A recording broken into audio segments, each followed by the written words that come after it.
नमस्कार मंडळी, स्वागत आहे तुमचं रेश्माज किचनमध्ये. आजची रेसिपी ही उडदाच्या डाळीचं घुटं आहे. घुटं म्हटल्यानंतर काय मग सातारकर, या थंडीत तुम्ही बनवलं की नाही उडदाच्या डाळीचं घुटं? हो, आमच्या सातारा भागात उडदाच्या डाळीचं घुटं हे पावसाळ्यात आणि थंडीत आवर्जून केलं जातं. कारण उडीद हे उष्ण असल्यामुळे या डाळीचा वापर जास्त करून पावसाळ्यात आणि थंडीत आमच्या भागात होतो.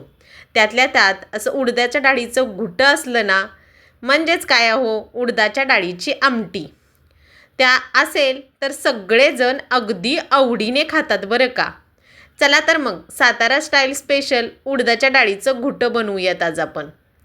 साहित्य सांगते. इथे 1 वाटी सालीवाली उडदाची डाळ घेतलेली आहे. हो, सालीवाली डाळ हवी बरं का, तरच घुटं अगदी चविष्ट आणि टेस्टी लागेल. 1 वाटीला थोडीशी कमी घेतली. स्वच्छ धुवून झाकण लावून मऊसर 3 शिट्ट्या करून डाळ शिजवून घेऊ. त्यामध्ये फार काही नाही आहे बरं का.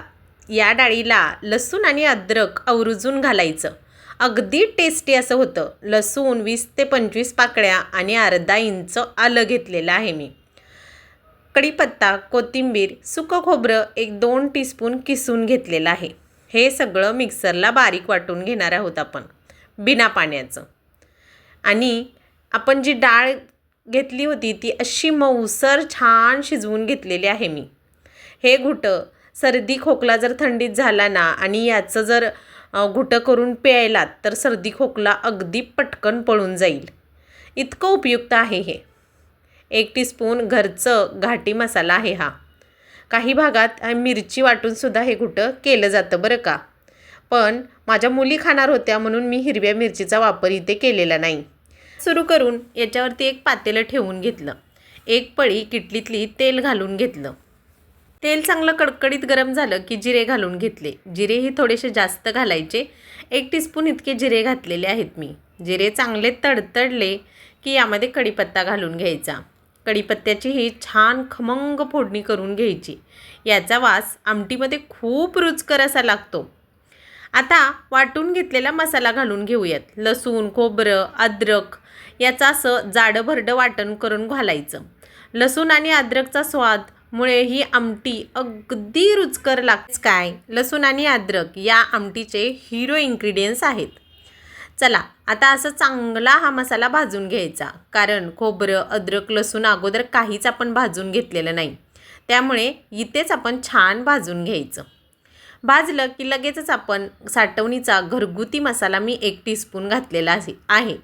तुमच्याकडे नसेल तर कांदा लसूण वापरला ना तरी चालेल. किंवा हा मसाला वाटताना हिरवी मिरची मोठी माणसं खाणार असतील तर घातली ना तर खूपच रुचकर होतं हे घुटं. मसाला घालून थोडंसं परतवलं आणि घालून घेतली उडदाची शिजवून घेतलेली डाळ. आता आपल्याला काहीच करायचं नाही आहे.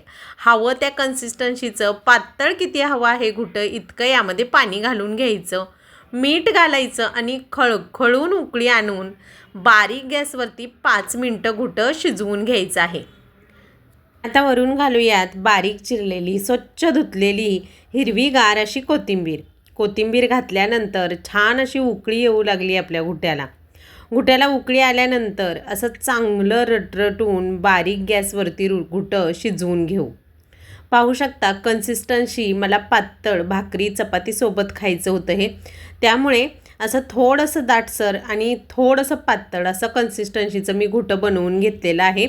असंच घुटं बनवलं की ते प्यायलाही येतं, भाकरी चुरूनही खाता येते. त्यामुळे अशाच पद्धतीनं तुम्ही ही घुटं नक्की ट्राय करून पहा. छान अशी उकळी आल्यानंतर आता गॅस बारीक करून 5 मिनटं शिजवून घेऊयात. किती रटरट उकळी आली आहे ना. एकदा घुटं या सातारा स्टाईल पद्धतीने करून पहा. आणि मी लाल तिखट वापरलं आहे. हिरवी मिरची जर वापरली ना तर हे घुटं थंडी संपेपर्यंत तुम्ही आठवड्यातून 2 वेळा तरी नक्की कराल, ही माझी गॅरंटी. चला आता घुटं चांगलं शिजलेलं आहे. आपण प्लेटिंग करून घेऊयात. प्लेटेत वाढताना पाहू शकता तुम्ही किती मस्त मऊसर डाळ शिजलेली आहे आणि गरमागरम असं घुटं रेडी झालेलं आहे. पातळच असतं हे घुटं. चव मात्र अप्रतिम अशी लागते याची. मी लहान असताना पावसाळ्यात भाजी नसेल तर हे घुटं नक्की आमच्याकडे बनलं जायचं. थंडीत जर सर्दी खोकला कोणाला झाला तर हे घुटं औषधाच्या रूपाने बनवलं जायचं. याचं घुट्याचं पाणी पिलं की सर्दी खोकला अगदी दूर दूरपर्यंतचा पळून जायचा. तर मंडळी, कशी वाटली तुम्हाला आजची रेसिपी हे कमेंट करून सांगायला विसरू नकात. भरपूर अशा रेसिपी आपल्या चॅनलवरती उपलब्ध आहेत. हे चॅनलवरती जाऊन पाहायला अजिबात विसरू नकात. आणि हे घुटं थंडीत नक्की करून पहा. बाजरीच्या भाकरीबरोबर किंवा ज्वारीच्या भाकरीबरोबर चुरून नक्की खा. आरोग्यदायी रेसिपी आहे आजची, त्यामुळे आवर्जून बनवायलाच हवी. आणि रेसिपी माझ्या पद्धतीने केली तर ती कशी झाली हे कमेंट करूनही सांगायला विसरू नकात. आणि तुमच्या भागात या रेसिपीला काय म्हणतात हेही कमेंट करून मला नक्की सांगा. अशाच नवनवीन रेसिपींसाठी चॅनलला लाईक शेअर सबस्क्राईब करायलाही विसरू नकात.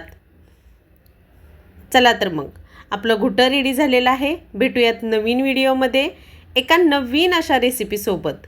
तोपर्यंत तुम्ही स्वस्त खा आणि मस्त राहा आणि रेसिपी नक्की ट्राय करून पहा. रेसिपी आवडली तर लाईक शेअर सबस्क्राईब करायला विसरू नकात.